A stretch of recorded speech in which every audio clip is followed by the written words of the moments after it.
February 14 marks the anniversary of the Bahraini Revolution. This was one of the first revolutions of the Persian Gulf Arab countries, which is still evolving until today.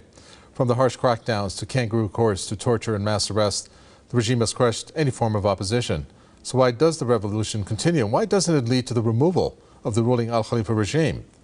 In this edition of the Spotlight, we will look at the Bahraini Revolution and see whether the opposition has any chance of taking this revolution to the next level. First, let me introduce our guests for this edition of the program.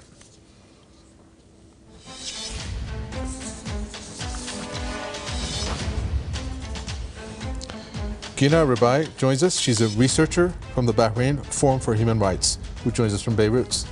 Also joining us is Tony Gosling, investigative journalist from Bristol. Welcome to you both. Ghina Rebai, let me first start with you and ask you if you recall the day, February 14th, we saw protests to have erupted in Bahrain, which had erupted before, but not in the scale that it did back then. Of course, this is going back a number of years now, 2011. And it was one of the first to actually break out in the Arab world at that point. Why do you think it came about in the way that they did, in the numbers that they did back then? And of course, you know, they obviously felt not only were they marginalized, but they weren't part of the political system. Good evening to you and to all the people who are watching us now. The beginning of the Bahrain's revolution was part of what was called then the Arab Spring. But the people of Bahrain distinguished themselves from other peoples of the Arab Spring in that they did not demand the overthrow of the regime, but rather demanded reforms and demanded civil, political, and welfare rights, because that is what they lacked. The opposition leadership called for dialogue with the authority in order to reach a consensus that satisfies all. So the presence of the Al Khalifa dynasty in power was not under threat, but rather it was actually a golden opportunity for the Al Khalifa dynasty to gain popular legitimacy, even though they are an unelected dictatorial authority. However, they faced the demands with peaceful. They faced the peaceful demands and demonstrations with repression and killing, and by summoning the Peninsula Shield forces from Saudi Arabia to support the Bahraini authorities by committing massacres against the peaceful protesters. Today, the revolution continues. The people still lack what they didn't get, and actually their demands are even more. They're now demanding the unconditional and immediate release of prisoners of conscience. Mm-hmm. The people insist on their demands because they realize that by retreating or submitting, the situation will not return to the way it was before the start of the revolution on February 14, 2011, but it will become worse, and the Al Khalifa behavior will become more vengeful and brutal, because they clearly express grudges towards everyone who objects to their policies. Right. The people of Bahrain expressed their will to continue through their protests, and that they are ready to make more sacrifices until their goals are achieved. Okay. Some of these protests are held on a daily basis. We, as human rights organizations, will monitor them daily, and they're still going on. Okay. Well, that's what we're trying to figure out here, Tony Gosling, in terms of the way that the Al Khalifa regime has dealt with not just the protests, but the Bahrainis from that point until now, because we're looking at, for example, how they still banned the media, doesn't operate there since 2017, unless it's in one form or another that's for any particular, for example, event, like the racing events, the F-15, I forget what it's called. Or if you have, for example, opposition that have been dissolved, I mean, it just makes it look like they have something to hide. They don't want any of this opposition to leak out. They've arrested, prosecuted, they've harassed, obviously, the human rights defenders, journalists, etc. What is the deal with them? Why are they trying so hard? It's been so long. If they put all that time into doing something about it, perhaps at this point something might have come out of it. Well, look, you're quite right. Say they've got something to hide, but they're not the only Gulf state with something to hide. A lot of these countries are now normalizing relationships with Israel. if you can believe that, even though they're majority Arab countries. You know, what is going on? Something completely surreal, almost absurd. Obviously, it's not absurd for those, and I'm sorry to disappoint you, but there was no revolution. Obviously, there is, you know, a movement against the government for the repressive authoritarian regime. Human Rights Watch is talking about their human rights record as dismal. Torture is normal. Demonstrators, human rights demonstrators, are executed in Bahrain. And of course, it was part of the 2011 Arab Spring. This is the same in many, many countries where this Arab Spring took place. In fact, in Egypt, probably one of the worst, was where the Muslim Brotherhood came to power. And what happened? The Americans intervened with the US, basically the Pentagon and the US deep state intervened there. And then just toppled the government. And most of the people who've been involved in the revolution, in it, as many saw it at the time in Egypt, were jailed and executed.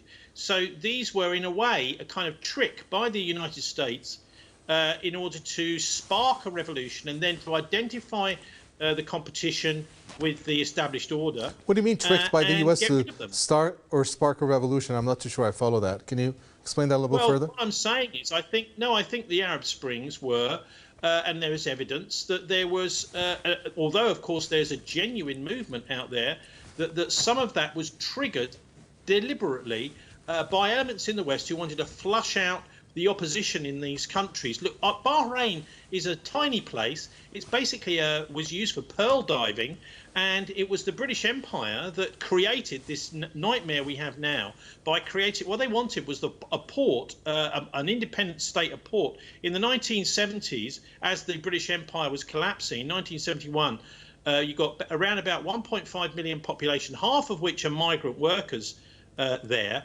And in 1973, in 2 years, they had to suspend the constitution. This has been basically a set up by the British, an authoritarian puppet state, which is now doing pretty much exactly what the Western world wants. And that is proved with this normalization with Israel, which is an apartheid state, as Desmond Tutu in South Africa said before he died, bless him. He's pointed out that this Israeli state is more apartheid even than South Africa was, more racist against the Palestinians, because it wants to wipe the Palestinians out. Now, how can any Arab country in its normal mind be normalized relations with Israel? It's impossible. Well, you talked about a few different issues or topics there.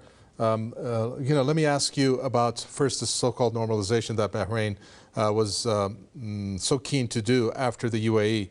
I mean, pretty much within a month, it came out and established ties. Well, I said reestablished is a slip of the tongue because we know behind the scenes Israel does have a relationship with these Persian Gulf Arab countries and their monarchies.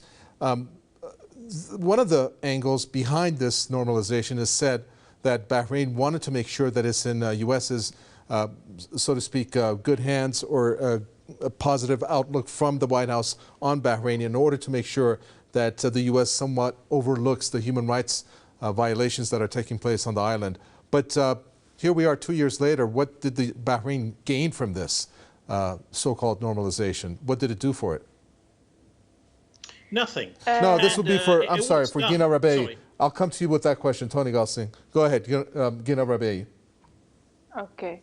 So to speak about the base of the problem, in Bahrain there is a minority that rules the majority. What does this minority base on in order to be able to impose itself on the majority of the people? It is based solely on its alliances with strong countries, specifically USA and Britain, and now Israel. Israel is not as strong as before, but Bahrain would do anything for the USA just to stay. Al Khalifa would do anything just to stay in power. They receive support from them, and not only the silence on their crimes. Here I want to point out something that Sheikh Isa Qasim said today, the leader of the Bahraini opposition. He spoke about the Bahraini authorities fight against religion. We as human rights organization, we do monitor that, but he said their fight against religion is unjustified because the authorities does not need it to maintain their rule. He said that this fight against religion is an external condition for their staying in power. Yes, To this extent, the Bahraini authorities would obey the dictates of external allies, because the basis of its very presence in power is based on its alliances with these countries. So yes, it would normalize, it would do anything When just so you that talk about religion dynasty. from Sheikh Issa Ghassem, are you talking about how he is saying that they are somewhat differentiating then between the Shias and the Sunnis? Because that's not that's not what really, for example, Iran doesn't look at it that way. Iran as a third party onlooking this whole situation. I'm just wondering what you mean by the religion aspect there. No, he clearly said today that there is a fight against religion. It's not a fight against a sect or just slander, creating slander between sects in Bahrain. There is a fight against Islam, as he said. And he said they don't need it. Actually, we do monitor that. They do. They broke mosques, and they daily in prisons they deprived Muslim prisoners sometimes from praying. It happens a lot. Yes. So he said they don't need it. Why do they do it? And he says it is an external dictation, just for as a condition to stay in power. Yes, and we do see that clear because we do monitor it. What are they so afraid of by doing that, though? When you say that, obviously they feel like they can relinquish the importance that the majority have in terms of, for example, the Shias. And I'm not trying to turn this into a Shia or a Sunni thing. I'm just curious about that, because they are obviously afraid by making that type of or having that type of approach towards the rest of the Bahraini population, right?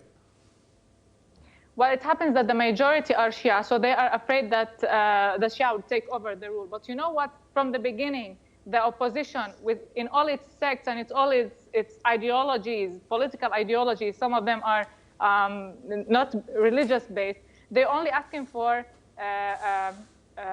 demanding for, I forgot the term in English, reforms and civil rights and welfare rights. Right. Today, despite all the crimes committed by the Bahraini authorities, and despite the presence of the political opposition leaders in prisons and abroad, and despite the presence of more than 2,000 prisoners of conscience in prisons, the popular opposition forces are still calling on the authority to dialogue.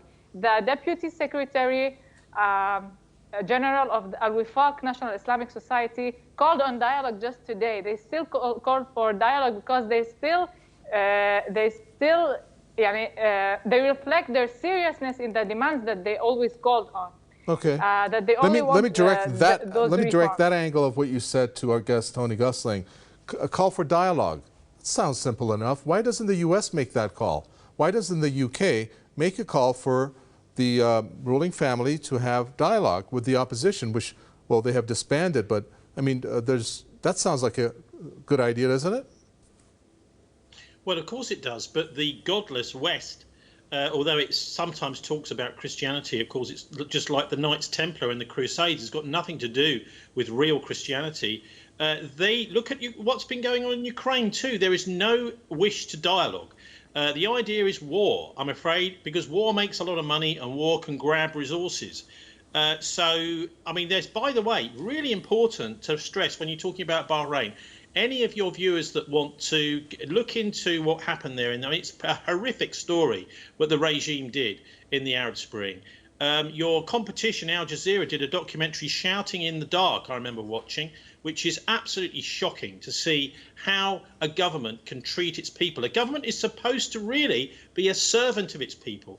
This government is not. It is afraid of its people. And actually, it's when I talk about the Godless West, this is just another puppet regime of the West, just like Zelensky in Ukraine. Puppets, these people are not sovereign countries whatsoever. And actually, they're puppets of an organization called CENTCOM. CENTCOM dominates the Middle East, and it is a US military office, part of the American military plans to dominate the world. They have these offices for all parts of the world. They're that arrogant.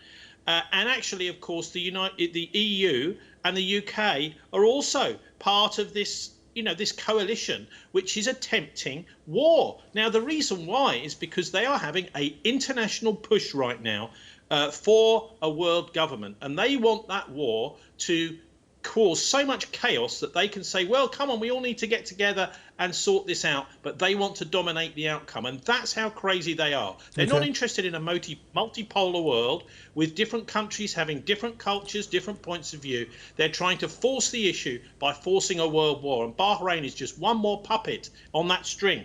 Well, you have US's Fifth Fleet that's stationed there. Rebai, you have the UK that established a military base in the year 2018, which it said was to strengthen its presence in West Asia. Of course, when you have these two countries that are supposedly the flag bearers of democracy right under their nose, as you mentioned, 2,000 prisoners of conscience, torture, abuses, etc., puts into question why they are overlooking that. But is the bigger question right across that bridge by the name of Saudi Arabia, which is why the U.S. Wanted to prevent this revolution from progressing at the rate that it was, because it was right at the back door of Saudi Arabia, and it couldn't afford for the kingdom to pretty much have its population rise against it. Do you agree with that? It could be. I don't have facts about that, but yes, it could be like that. Anyway, today the Bahraini people are given a second chance to the government, to the Al Khalifa dynasty, but there is no loom that the authorities will respond to the peaceful demands. But about the political reasons behind why the U.S. is doing that, or we really don't know. But we do know for a fact that the USA and Britain can simply order the Bahrain authorities not to repress its people, and the Bahrain authorities will be more than happy to comply, because it is the orders of its masters. They just don't, because they don't care about the Bahraini people, and because maybe, as you say, it is for their benefit that the Bahraini people are being repressed. The way that the opposition has been crushed is really, in a sense, to use another, I can't use another word or think of another word right now, but farcical, Tony Gosling, when you take a look at the 2022 elections. I don't know if you recall, they held elections, but there were no opposition candidates. So they came out and they raved about the fact that there was such a turnout, you had so many people that came out, but they had banned the opposition candidates from this. I mean, that's whitewashing the whole thing. Basically, you had the two obviously main opposition groups who were banned from this. Again, it puts into question this notion of democracy that it seems like it's important for them to display to the world, so people get an idea that there is maybe some notion of that, but clearly there's not. Well, look, it's an insult to the intelligence of Bahrainis, and it's an insult to the intelligence of every human being on planet Earth. This is a sham democracy. It's basically a puppet show, a stage show, and the idea that we all believe everything that we see on the Western television. I'm afraid this is one of my colleagues, for the stupid people. The idea is that nobody actually understands what's really going on, except the people maybe in Bahrain itself. And this is, of course, it falls at the feet of the Western press. The Western press is dominated. I used to work for the BBC myself, and I can tell you it's now become just a propaganda machine. The sort of thing when I was growing up, we were told went on in the Soviet Union. The idea that, you know, you've got a command economy and a one-party state. Effectively, you've got exactly the same in Bahrain, a one-party state, and democracy is a sham. But this will come to a head, and when the rubber hits the road, as they say, I'm quite certain that the Bahraini people will get what they want, but it may not be for a while yet, and there may well be much, much greater conflagration. Of course, the Middle East, the big focus for the West's point of view, still is the oil supplies. And I wonder, and I think the case is that the reason the West is going very anti-oil is because they know there's going to be a war, and they know that war will threaten their supply of oil. So that's why they're going bananas right now about electric cars and things like that. They're trying to stop oil because they know a war is coming. And I don't like to be the harbinger of bad news, but as far as I can see, both in Central Europe and Eastern Europe and in the Middle East, the forces of darkness are really trying to push. And that's why they're not discussing, that's why they're not debating. But I wonder whether many of these caliphates and the people who are running the Gulf states realize what's going on. I'd like to warn them, watch out, do not trust the USA, do not trust your Western backers. Sure. Well, and don't trust Israel. I think that's another thing that, again, Rebai, we can discuss a little bit more.